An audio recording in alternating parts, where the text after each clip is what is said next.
मतयुगाची वेधवाणी, कृषी तंत्राची ही मंत्रवाणी. किसान वाणी, किसान वाणी, किसान वाणी, किसान वाणी. सफल शेतीची भाष्यवाणी, पेरन काढन सांगे वाणी, शेती सुखाची आधारवाणी. किसान वाणी, किसान वाणी, किसान वाणी, किसान वाणी, किसान वाणी, किसान वाणी, किसान वाणी, किसान वाणी, किसान वाणी, किसान वाणी, किसान वाणी, किसान वाणी, किसान वाणी, किसान वाणी, किसान वाणी, किसान वाणी, किसान वाणी, किसान वाणी. शेतकरी बंधू भगिनींनो नमस्कार. आजच्या लाईव्ह फोन इन कार्यक्रम कृषी अदालतमध्ये आपल्या सर्वांचं स्वागत आहे. शेतकरी बंधू भगिनींनो आजच्या लाईव्ह कार्यक्रमाचा विषय आहे रब्बी हंगामातील प्रमुख पिकांचे व्यवस्थापन. या कार्यक्रमामध्ये सहभागी तज्ज्ञ आहेत महात्मा फुले कृषी विद्यापीठ राहुरी इथल्या एकात्मिक शेती संशोधन प्रकल्पाचे सहाय्यक प्राध्यापक डॉक्टर नितीन उगले आणि जामखेड तालुक्याचे उपकृषी अधिकारी सुरेशजी कटके. सर, आपल्या दोघांचंही कार्यक्रमात अगदी मनपूर्वक स्वागत आहे. नमस्कार. नमस्ते.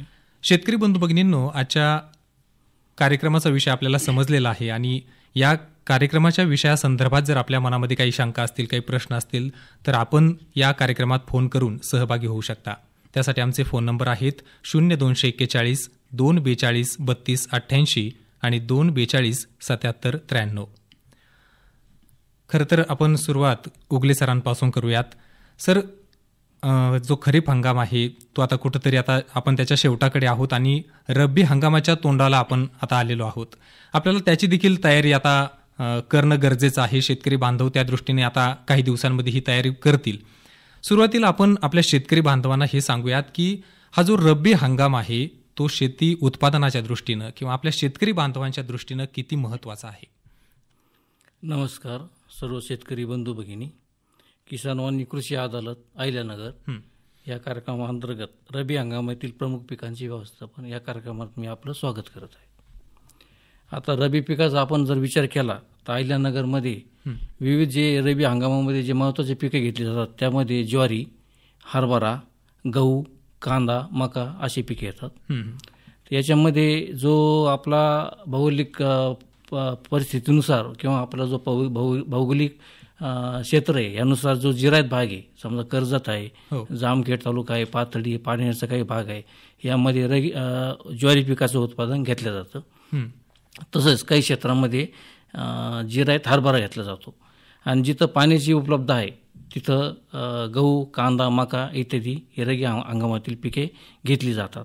आता जो सप्टेंबर महिना सुरू झाला आहे आणि सप्टेंबर महिना म्हणजे रब्बी हंगामातील हे जे ज्वारी आणि हरभरा जे पीक आहे यांची आपण पूर्वतयारी करायला चालू केलं पाहिजे. बरोबर. तर यासाठी रब्बी हंगाम म्हटलं का हे जे महत्त्वाचे पिकं आहेत याचं जे आपण जर व्यवस्थित नियोजन केलं आणि त्यांचं सर्व व्यवस्थापन आणि हे व्यवस्थित केलं तर निश्चित आपल्याला उत्पन्न वाढीसाठी फायदा होईल. आणि आपण याच्यामध्ये आता रब्बी सॉर्गमचा जर ज्वारीचा विचार केला तर आपण याची पेरणी 15 सप्टेंबर ते 15 ऑक्टोबर दरम्यान करतो. बरोबर. यासाठी मूलस्थानी पाणी व्यवस्थापन हा घटक फार महत्त्वाचा आहे. यामध्ये ऑगस्टच्या पहिल्या आठवड्यातच आपण 3.60 बाय 3.60 या स्क्वेअर मीटरचे वाफे तयार करावे किंवा 6x2. म्हणजे एकूणच आपण जे उत्पादन घेणार आहोत, जे वेगवेगळी पिकं त्यांची पेरणी करणार आहोत त्याचं जे अंतर असेल किंवा त्याची जी लागवडीची पद्धत असेल आपण त्याकडे जाऊयाच. मात्र रब्बी हंगाम जो आहे तो आपल्या शेतकरी बांधवांसाठी, शेती उत्पादनांसाठी खूप महत्त्वाचा आहे असंच आपल्याला सरांच्या बोलण्यामधून जाणवलेलं आहे. आपण काय सांगाल कटके सर, आपण एक तालुका कृषी उपकृषी अधिकारी म्हणून काम करत असताना या सगळ्या गोष्टींकडे, या रब्बी हंगामाच्या एकूण भूमिकेकडे आपण कसं पाहता? तर आत्ताच उगले सरांनी उल्लेख केला की राष्ट्रीय की उत्पादकता कशी वाढवायची आणि उत्पादकता वाढवण्यासाठी आपण काही इनपुट्स वगैरे वापरायचे. तर यासाठी शासन स्तरावर वेगवेगळ्या योजना, वेगळ्या स्कीम्स राबवले जातात. तर मग तो शेवटचा जो घटक आहे, अंत्योदय आपण म्हणतो, जो शेतकरी आहे त्यांना उत्पादकता वाढवण्यासाठी ज्या निविष्ठा दिल्या जातात, या निविष्ठामध्ये जनरली महाडीबीटी या पोर्टलवर आपण सर्व शेतकऱ्यांना 2 सप्टेंबरपासून आवाहन केलेलं आहे की अर्ज ऑनलाईन अर्ज करण्यासाठी आवाहन केलेलं आहे आणि यामध्ये प्रात्यक्षिक असतील. मग या प्रात्यक्षिकासाठी आपण वैयक्तिक शेतकरी किंवा गट किंवा आपल्या ज्या शेतकऱ्यांच्या कंपन्या आहेत यासाठी त्यांना आवाहन केलेलं आहे. तर यामध्ये आता महाडीबीटीमध्ये शासनाने थोडा बदल केलेला आहे. म्हणजे यापूर्वी लॉटरी पद्धतीने पूर्ण कालावधीमध्ये वर्षभरात किंवा नक्कीच. सर, आपण त्या योजनेविषयी किंवा महाडीबीटीच्या सगळ्या प्रक्रियेविषयी सविस्तर जाणून घेऊयात. तत्पूर्वी एक शेतकरी बांधव आहेत, त्यांचा प्रश्न जाणून घेऊया. हॅलो. हॅलो. हॅलो, कार्यक्रमात स्वागत आहे. कार्यक्रम कृषी अदालत, बोला. नमस्कार सर. नमस्कार, कोण बोलतंय? बालाजी जोनकले, खंडगाव, तालुका नायगाव, जिल्हा नांदेड सर. बोला, कार्यक्रमात स्वागत आहे. प्रश्न विचारा. खूप विषय चांगला ठेवलेला आहे सर. आता रब्बी हंगामाची पूर्वतयारी आहे सर. आता खरीप हंगाम हा अंतिम टप्प्यात आलेला आहे. त्यामुळं सरांना प्रश्न विचारायचा आहे. विचारा. बोला भाऊ, बोल. नमस्कार. नमस्ते. हो सर, आम्हाला प्रामुख्याने रब्बी हंगामामध्ये आम्हाला 2 विषयाबद्दल विचारायचं आहे. कमीत कमी हरभरा पिकाची पेरणी किती तारखेपर्यंत करायचं आणि त्याच्यानंतर गहू आम्ही भारीचे टाकतो 7-8 क्विंटल ॲव्हरेज पडायसारखं एकरी. त्याबद्दल सुरुवातीचं पाणी आम्ही तुषार पद्धतीचं देतो आणि तुषार पद्धतीचं दिल्याच्या नंतर 2 पाणी तुषारचे देऊन त्याला खताच्या मात्रा टाकून त्यांना टाकतो, मारतो सर. आणि नंतर मोकळ्या पद्धतीचं पाणी देतो गव्हाला समजा. असे एकंदर 2 प्रश्न आहेत. या आमच्या प्रश्नांचं उत्तर द्या सर. अच्छा. तर आता हरभऱ्याचा तुम्ही प्रश्न विचारला, तर याची पेरणी कधी करायची? आता याची सोयाबीनचं पीक गेलं की घेतो सर. हो, बरोबर आहे. आता सोयाबीनचं तुमचं पीक निघालं थोडा वेळ असेल. हो, अंतिम टप्प्यात आलेले. आता 1 महिना कालावधी आहे समजा. हो, आता त्याच्यामध्ये तुमचं क्षेत्र जे जिरायती आहे का बागायती आहे? जिरायती नाही सर, 2 पाण्यावर तुषारच्या येते समजा. ओके, हा, ठीक आहे. मग तुम्हाला पेरणी जी आहे तुमच्याकडे 2 पाणी तुम्ही देऊ शकतात. तर याच्यासाठी तुम्ही 20 ऑक्टोबर ते 10 नोव्हेंबर दरम्यान पेरणी करायला पाहिजे. आणि यासाठी तुम्हाला पाण्याचं जे नियोजन आहे, तर समजा 2 पाणी तुम्ही देऊ शकतात. तर त्याच्या ज्या महत्वाच्या ज्या अवस्था आहे पिकाच्या हरभऱ्याच्या, तर हे पेरणीनंतर 20 ते 25 दिवस ही एक महत्वाची आहे. आणि दुसरी पेरणीनंतर 45 ते 50 दिवस या 2 अवस्था आहेत. यावेळी तुम्ही जर पाणी देऊ शकले तर निश्चितच तुमच्या हरभरा पिकाचं उत्पादन निश्चितच वाढेल. आणि गव्हाचा जो प्रश्न आहे तुमचा, गव्हाचा प्रश्न काय विचारला तुम्ही?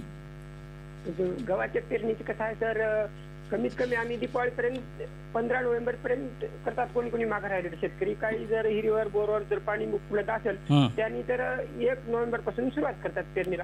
हो हो, योग्य कालावधी. आपण गावाचा विचार जर केला तर गावाचा योग्य पेरणीचा वेळ हा पहिला 15वाडा नोव्हेंबर महिना हा आहे. बरोबर.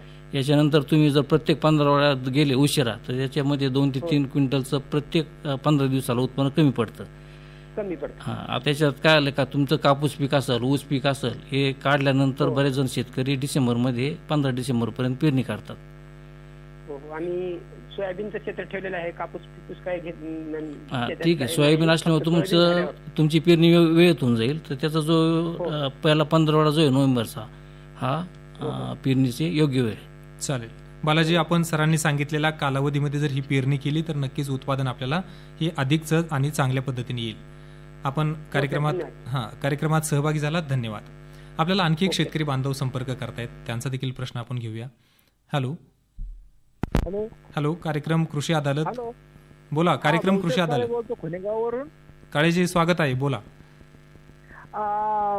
ज्वारीचं असं झालं बरं का, ते काय झालं, ज्वारीचं संशोधन त्या बाकीच्या संशोधनापेक्षा बरंचसं महाग राहिल्यावर झालं ते.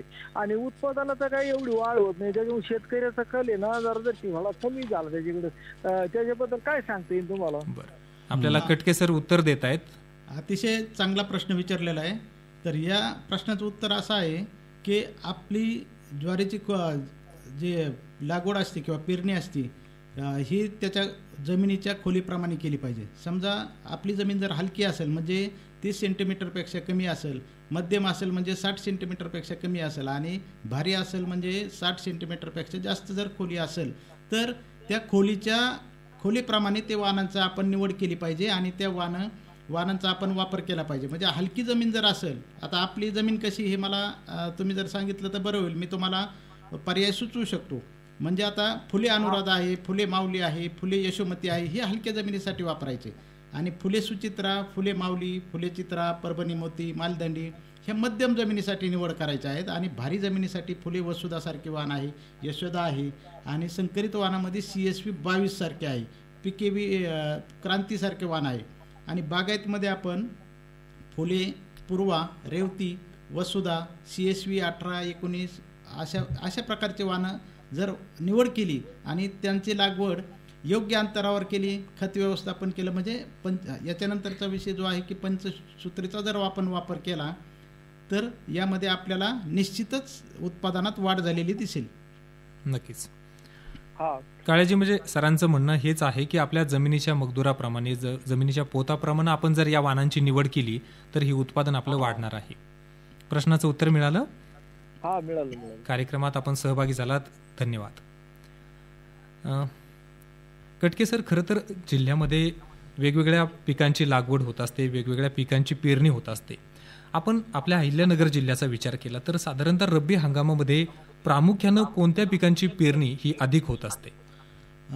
आताच जो सरांनी आपल्या लोगले सरांनी सांगितलं होतं की त्याचं व्यवस्थापन करत असताना व्यवस्थापन हे त्या क्षेत्राप्रमाणे आपण करत असतो. तर मग आता नगर जिल्ह्यात साधारणपणे ज्वारी, रब्बी ज्वारी हा मोठ्या प्रमाणात दक्षिण नगर अहिल्यानगरमध्ये क्षेत्रावर पेरणी केली जाते. आणि उत्तर नगरमध्ये गहू आणि इतर अनुषंगिक पिके घेतली जातात. तर यामध्ये आपण निवड करता वेळेस जे विद्यापीठाने, महात्मा फुले कृषी विद्यापीठाने जे शिफारशीत केलेले वाण, नंतर खत व्यवस्थापन आहे, तर याचा आपण वापर केला पाहिजे आणि तोच सर्व पिकांसाठी वापर त्याचा वाढवला पाहिजे. नक्कीच. आपले एक शेतकरी बांधव आहेत, संपर्क करतायत. हॅलो. कार्यक्रम कृषी अदालत, कोण बोलतोय? सर, दीपक निर्मळ बोलतोय, देवळाली प्रवरा, तालुका राहुरी. आपला प्रश्न विचारा. सर, माझा प्रश्न असा होता, सर आपण कपाशी केलेली आहे, तर कपाशी नंतर म्हणजे मागच्या वर्षी पण असं झालं होतं की कपाशी केल्यानंतर जेव्हा कांदा केला ना, तर त्या कांद्याला म्हणजे लाईक बुरशी टाईप झालं होतं. तर त्यासाठी कुठलं बियाणं योग्य राहील? काही जमीन आपली कांद्यासाठी? हो. आता तुमचा जो प्रश्न आहे कपाशीनंतर कांद्याला बुरशीचा, तर तसा काही हे नाही का कपाशीमुळं उलट कपाशीनंतर कांदा हे जी आपण पीक पद्धती ही तशी शिफारशीत केलेली. आता तुमचा हा जो बुरशीचा जो प्रश्न आहे, तर तुम्ही माती कोणची म्हणता? भारी जमीन आहे ना? काळी माती आहे. बुरशीचा तिथं मग बाकीचा तो काही पीक घेतलेले आहेत का, सोयाबीन वगैरे असं? कपाशी आणि सोयाबीन पण होती आता नाही यावर्षी, मागच्या वेळेस होती. मागच्या वेळेस आपण 70 नावाचं कपाशी केली होती आणि आता पण पीक केलेली आणि पंचगंगा वापरलं होतं कांद्यामध्ये. बियाणं तर व्यवस्थित आहे, बियाण्याचं काही अडचण नाही. आता बुरशीचं कोणकोणत्या कारणांनी ही बुरशी येऊ शकते असं त्यांना जरी उत्तर मिळालं तरी ते सोयाबीन पीक असेल, सोयाबीन पीक जर तुम्ही सलग घेत असाल तर तिथं मग मूळकूज किंवा मानकूज अशी जी त्या हे होतात सलग, म्हणजे 3-4-5 वर्ष तुम्ही सोयाबीन घेतलंय तर असे काही प्रश्न उद्भवू शकतात. किंवा तुम्ही कपाशी सलग त्याच क्षेत्रामध्ये कपाशी सलग घेत असाल तरी तो कारण फेरपालट महत्वाची पिकाची, त्या क्षेत्रामध्ये तुम्ही जर सारखी तेच पीक घेत असाल तर तो एक हा प्रश्न तयार होऊ शकतो. तर त्याला एक फेरपालट पिकाची करणं गरजेचं आहे. आणि सर, त्याला जोडून एक प्रश्न असा होता की कांद्यासाठी कुठे हवामान आहे, कारण मागच्या वर्षी तर खूप चांगलं ॲव्हरेज निघालं होतं कांद्याचं. यावर्षी एकंदरीत असं काही हवामानाचा अंदाज सांगता येईल का? हवामानाचं कसं आहे, हवामान आता तो प्रश्न तो हे तुमचं यावर्षी हवामान कसं राहील हे सगळं ते मागच्या वर्षी ठीक आहे व्यवस्थित राहिलं, कांद्याचं उत्पादन चांगलं राहिलं तर ते हवामानावर शेवटी सगळं अवलंबून आहेच. तो निसर्गाच्या हातातला विषय येतो. चालेल. निर्मळजी, आपण कार्यक्रमात सहभागी झालात, धन्यवाद. आणखी एक शेतकरी बांधव आहेत, त्यांचा देखील प्रश्न आपण घेऊयात. हॅलो. नमस्कार. कार्यक्रम कृषी अदालत. मी पांगरमलवरून बबन आवड बोलतोय. बोला, आवडचे आपला प्रश्न विचारा. प्रश्न असा आहे माझा साहेब, चालू वर्षी आपण म्हणजे सगळं भरपूर असं अतिवृष्टी झाली, भूस्खलन झालंय, पाणी सगळं नदी नाले एक झाले, परंतु आपल्या अहमदनगर जिल्हा अहिल्यानगर जिल्ह्याची परिस्थिती अशी का नगर तालुका, पाथर्डी तालुक्याचा काही भाग आणि शेवगावचा पूर्वेचा भाग पाऊस अजिबात नाही. आणि खरीपाचे पिकं तर आता शेवटच्या टप्प्यात आहेत. आणि आमचा जो पांढरीचा पूल नेवाशाचा घोडेगाव जो भाग आहे तिथे आता कांदे आणि गहू करण्याचं म्हणजे तयारी आहे. आम्हाला काही कॅनलचं सोर्स नाही, तर कमी पाण्यात येणारे गहू कोणता आणि आम्ही गावरान कांदे बाजारी निघणार आता या आठवड्यात, कमी पाण्यात निघणारे गावरान कांद्याचं बियाणं कोणतं आणि त्याचं नियोजन कसं करावं. बरं, आपल्या प्रश्नाचं नक्कीच उत्तर मिळेल. आपल्याला नितीनजी उगले आहेत ते उत्तर देतील. तुम्हाला कमी पाण्याचा जर विचार केला आणि गहू पिकाचा विचार जर केला तर तुम्ही हा नेत्रावती वाण घेऊ शकता विद्यापीठाचा. तो कमी पाण्यात 1 ते 2 पाणी जरी असले त्याला उपलब्ध तरी तो नेत्रावती हो नेत्रावती हा त्याच्यासाठी शिफारशीत केलेला आहे. आणि बाकी तुमचा तो कांद्याचा काय प्रश्न आहे? कांद्याला आता पाणी कमीच राहील, साधारण 3 ते 4 पाणी 5 पाणी असे तसे बसू शकतील. तर कमी म्हणजे आता कमी पाण्यात निघणार कांद्याचं बियाणं कोणतं वापरावं आणि आता क्षेत्र तर कमीच राहील, त्याचं नियोजन कसं करावं म्हणजे खताचं नियोजन, रासायनिक शेणखत आहे टाकलेलं? नाही, शेणखत आहे. पाण्याचं जर तुम्ही म्हणताय तसं पाणी त्या कांदा पीक असं आहे की त्याला तो पाणी लागतंच. हो, नाही मला काय म्हणायचं, आपण आता एक चालू ठिबक जर केले आपण नाही का असं 4 फुटावर ठिबक. अच्छा, हो हो. खर्चामध्ये आता ते काही मोठी भारी तर होऊ शकत नाही, पण आपण एक चालू बाजारात भरले भेटती 4-2 हजार रुपये 1 एकर होतं 2-3 हजार.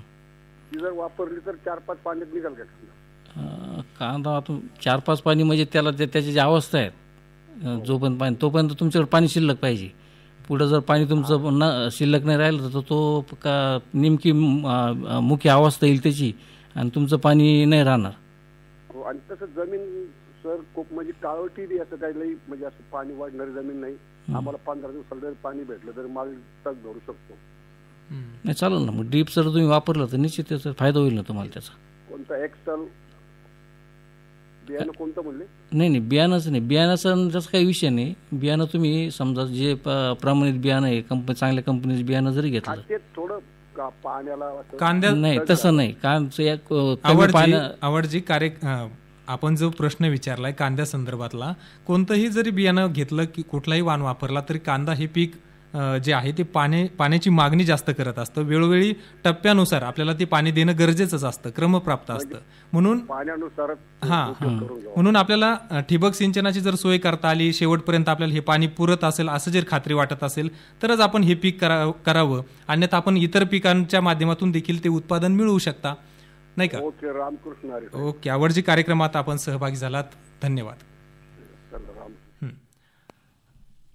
आपण थोडंसं आता रब्बी हंगामाची जी पूर्व तयारी आहे वेगवेगळ्या पिकांच्या अनुषंगानं असेल ती कोणती करणं गरजेचं आहे हे देखील आपण शेतकरी बांधवांना सांगूया. आता रब्बी हंगामातील जे पीक आहे, समजा गहू आहे, तर गव्हासाठी आपण नांगरट जी ही 15 ते 20 सेंटीमीटर या खोलीपर्यंत करायला पाहिजे. आणि नांगरट केल्यानंतर त्याला 2 ते 3 कुळवणी केली पाहिजे. आणि हरभरा पिकाचं 1 नांगरट जर केली आणि 1-2 कुळवणी केली तरी चालेल. आणि रब्बी ज्वारीचा विचार केला तर रब्बी ज्वारीला तुम्हाला 1 नांगरट करून कुळवणी केली आणि फक्त शेवटची कुळवणी करताना मात्र ते अगोदर शेणखत टाकायचं कुजलेलं चांगलं, आणि शेणखत टाकून नंतर एक शेवटची कुळवणी करायची. आणि हा जो जिरायत भाग आहे याच्यामध्ये जो उतारा असतो जमिनीचा, आपला उताराच्या आडवी आपण हे सर्व मशागती करायची आहे. बरं सर, कटके सर, कृषी विभाग देखील आपल्याला सातत्यानं आपल्या शेतकरी बांधवांसाठी योजनांची अंमलबजावणी करत असतो, शेतकऱ्यांना प्रोत्साहन देत असतो. वेगवेगळ्या बियाणांचं वाटप असेल किंवा वेगवेगळ्या साधनांचं यंत्रांचं वाटप असेल, अशा वेगवेगळ्या माध्यमातून हा शेतकऱ्यांसाठी सातत्यानं त्याच्या पाठीशी उभा राहणारा विभाग आहे. आता रब्बी हंगामाचा विचार करता आपल्याला ही जी तयारी असेल किंवा आपल्या विभागाकडून शेतकरी बांधवांसाठी काही गोष्टी पूर्ववत आपण त्याच्यासाठी त्या देत असाल तर या संदर्भात आपलं काय नियोजन सध्या सुरू आहे हे आपण सांगूयात.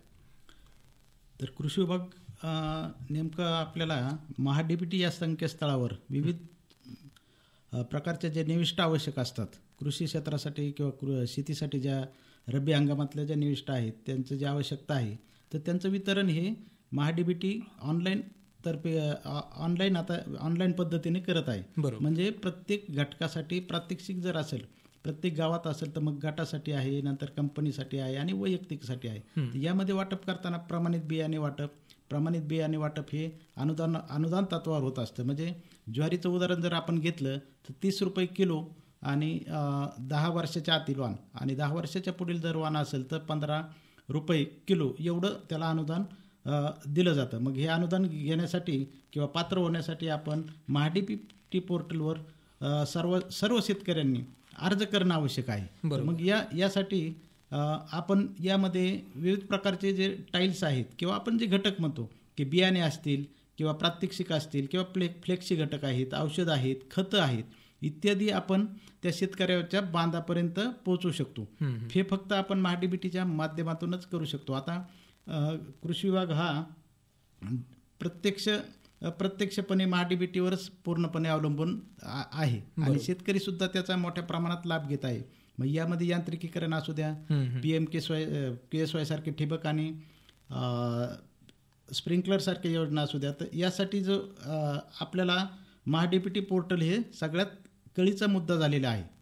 तर याचा वापर सर्वांनी केला पाहिजे आणि 2 सप्टेंबरपासून हे प्रमाणित बियाणे वाटप आणि प्रात्यक्षिकसाठी खुलं झालेलं आहे आणि सर्वांना अर्ज करण्यासाठी आवाहन कृषी विभागाने केलेलं आहे. नक्कीच. कार्यक्रमात आपल्याला एक शेतकरी बांधव संपर्क करतायत. हॅलो. नमस्कार. कार्यक्रम कृषी अदालत. मी अहिल्यानगर तालुका बोलतोय, परदेशी पांडुर. तर माझा प्रश्न होता, रब्बी आपलं ज्वारी पेरायची तर जिरायच्या ज्वारीमध्ये कोणतं वाण पेरावं? कटके सर उत्तर देत आहेत. तो चांगला प्रश्न आहे. हलकी जमीन असेल, नाही जमीन काळी गोरे, भारी जमीन जर असेल आणि जिरायत ज्वारी जर जिरायत क्षेत्र असेल तर यासाठी फुले वसुधा, म्हणजे ज्या जमिनीची खोली 60 सेंटीमीटरपेक्षा जास्त आहे अशा ठिकाणी फुले वसुधा, फुले यशोदा, CSV 22, पिके विक्रांती अशा प्रकारचे वाण आपण घेतले पाहिजे की त्यांचं जेनेटिकल पोटेन्शियल किंवा गुणसूत्रीय जे आपण उत्पादकता असते ती उत्पादकता जास्त आहे त्यांना. तर मग 40 ते 42 क्विंटल प्रति हेक्टर एवढं त्याची उत्पादकता आहे. आणि मग आपण यासाठी भारी जमिनी जर असतील तर या आत्ता विद्यापीठाने शिफारसीत केलेले वाणांचाच आपण वापर करावा. चालेल. कार्यक्रमात त्यांच्या प्रश्नाचं उत्तर जे आहे ते मिळाले असेल. कार्यक्रमात आपण सहभागी झालात, धन्यवाद. सर, आता आपण थोडंसं योग्य पिकांची जी निवड आहे त्याचं महत्त्व आपण सांगूयात. कारण आपल्याला आता देखील काही शेतकरी बांधवांनी विचारलं की आमचे जमीन ह्या प्रकारचे आहे, आता आम्हाला हे पीक करायचं आहे. तर हा जो समन्वय आहे, ताळमेळ बसवायचा आहे, हे पाहत असताना शेतकरी बांधवांनी कोणत्या प्रमुख बाबींकडे पाहिला पाहिजे पीक निवडीच्या बाबत? पीक निवडायचा जर रब्बीमध्ये विचार केला तर आपण पहिला हा जमिनीचा प्रकार महत्त्वाचा आहे. जमीन तुमची कोणची आहे, त्यानंतर दुसरी गोष्ट तुमचं पाणी एक महत्त्वाचा घटक आहे. तर तुमच्याकडे पाणी किती उपलब्ध आहे, बरोबर, पाण्यानुसार आपण तुम्ही कमी पाणी असेल तर तुम्ही ज्वारी किंवा हरभरा घेऊ शकता. पाण्याची तुमच्याकडे सोय असेल तर तुम्ही गहू, कांदा, मका हे पिकं घेऊ शकतात. आणि बाकीचं जे तुमचं हे का तुमचं रब्बी हंगामात जे महत्त्वाचे बाकीचे आंतरमासिकती जे आहेत हे आपण व्यवस्थित हे जर केल्या आणि त्याचं शिफारस जे पंचसूत्री जर आपण केली तर निश्चितच आपलं रब्बी पिकाचं उत्पादन वाढू शकतं. नक्कीच. पंचसूत्रीबाबत आपण कटके सरांकडून देखील जाणून घेणार आहोत. तत्पूर्वी आपल्याला एक शेतकरी बांधव संपर्क करतायत. हॅलो. हां, नमस्कार. कोण बोलतंय? हां, बोला ताई, बोला, आपला प्रश्न विचारा. आमचा प्रश्न, ज्वारीला ना चिकटा पडतो मावा, हां,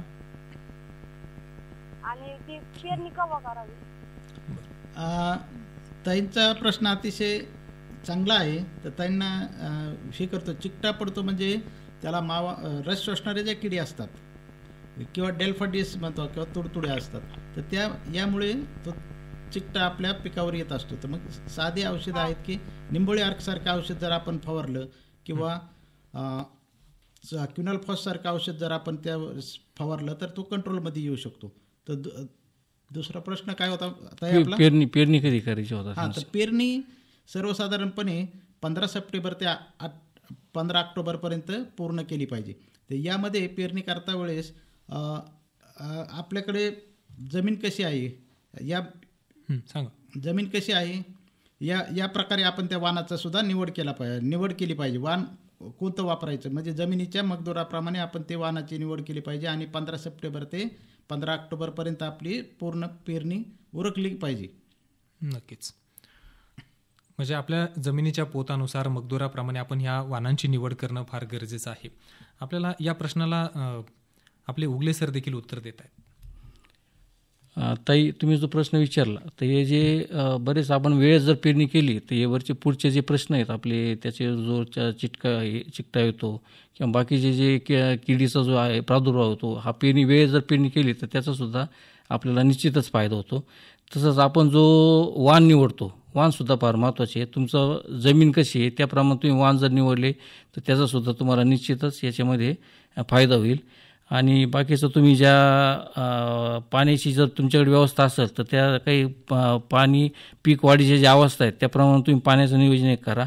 यामध्ये तुमचं निश्चितच ते तुमचं ज्वारीचं उत्पन्न वाढू शकेल. नक्कीच. सर, आता कोणतंही पीक आपण या रब्बी हंगामात पेरत असो किंवा रब्बी असो किंवा खरीप असो, कोणताही हंगाम असो, तर या सगळ्या पेरणीच्या दरम्यान बीज प्रक्रियेचं महत्त्व आहे. आणि हे महत्त्व आपण वेगवेगळ्या वेळी कार्यक्रमाच्या माध्यमातून असेल किंवा वेगवेगळ्या माध्यमांच्या मार्फत हे शेतकऱ्यांपर्यंत ही माहिती जात असते. मात्र तरी देखील आपला जो शेतकरी बांधव आहे तो पाहिजे तितक्या प्रमाणात या बीज प्रक्रियेच्या महत्त्वाला ओळखत नाही किंवा ती जी गोष्ट आहे ती कृतीमध्ये त्याचा अवलंब करत नाही. तर याचे फायदे तोटे नेमके काय आहेत हे आपण साध्या सोप्या शब्दांमध्ये आपल्या शेतकरी बांधवांना सांगूया. निश्चितच आता याच्यामध्ये आपण रब्बीचे जेवढे पिकं आहेत याच्यामध्ये बीज प्रक्रियेमध्ये थायरम एक महत्त्वाचा घटक आहे. त्यानंतर तुमचं जर एक तृणधान्य असेल तर त्याच्यामध्ये तुम्ही ॲझोटोबॅक्टर PHB कल्चर वापरू शकता. आणि जर तुमचं कडधान्य असेल तर त्याच्यात तुम्ही राझोबियम कल्चर वापरून निश्चित हे जे बीज प्रक्रिया जर तुम्ही केली त्यानुसार तुमचं कमीत कमी 10 ते 15% निश्चित तुमचं उत्पन्न वाढू शकतं. आणि काही जे तुमचे बुरशीजनक जे आहेत ते सुद्धा त्याच्यामुळं तुम्हाला त्याचा निश्चितच ते पिकावर कमी आढळतील. नक्कीच. कटके सर, खरं तर जामखेड तालुक्यामध्ये काम करत आहात आपण. त्या ठिकाणी जर पाहिलं तर ज्वारीचं मोठं क्षेत्र या भागामध्ये आहे.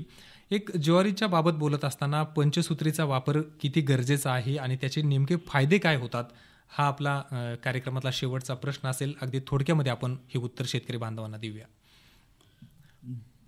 ज्वारी हे पीक कोरडवाहू पद्धतीने आपण सर्वदूर अहिल्यानगर जिल्ह्यात घेत असतो. तर यामध्ये जामखेड, कर्जत, श्रीगोंदा, पारनेर या तालुक्यामध्ये जे क्षेत्र आहे ते जवळपास 28% हे कोरडवाहू आहे आणि मध्यम प्रकारचं जे आहे ते 48% आहे आणि बाकीचं हे 9% बागायत 9% आहे.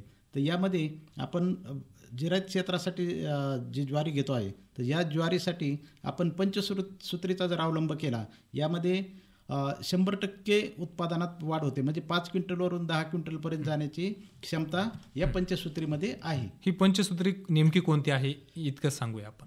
हां, तर यामध्ये मूलस्थानी जलसंधारण यामध्ये 35% वाढ होते. तसेच जमिनीच्या प्रकारानुसार वाणाची निवड करणे यामुळे 25% वाढ होते. पेरणीनंतरचे व्यवस्थापन म्हणजेच आंतरमशागत करणे यामध्ये 20% होते आणि अन्नद्रव्य व्यवस्थापनमध्ये 15% आणि पीक संरक्षण या घटकामुळे 10% उत्पादनात वाढ होते. अशा पद्धतीने हे ज्वारीतील पंचसूत्री आहे. नक्कीच. कटके सरांनी खरं तर पंचसूत्रीचा अवलंब कसा गरजेचा आहे आणि ती नेमकी कोणती आहे याचा उल्लेख आता केलेला आहे. शेतकरी बंधू भगिनींनो, रब्बी हंगामातील प्रमुख पिकांचं व्यवस्थापन हा आजच्या लाईव्ह फोन इन कार्यक्रम कृषी अदालतचा विषय होता. विषय तसा खूप व्यापक आहे. अनेक पिकं या रब्बी हंगामामध्ये आपण घेत असतो. सगळ्याच प्रश्नांची उकल किंवा त्यांची उत्तरं या ठिकाणी या कार्यक्रमाच्या वेळेमध्ये देणं शक्य नाही. मात्र आपण जर या दोनही तज्ज्ञ व्यक्तींसोबत इतर वेळेमध्ये आपण संपर्क साधलात तर आपल्या प्रश्नांची, आपल्या शंकांचं निरसन देखील या माध्यमातून होऊ शकतं.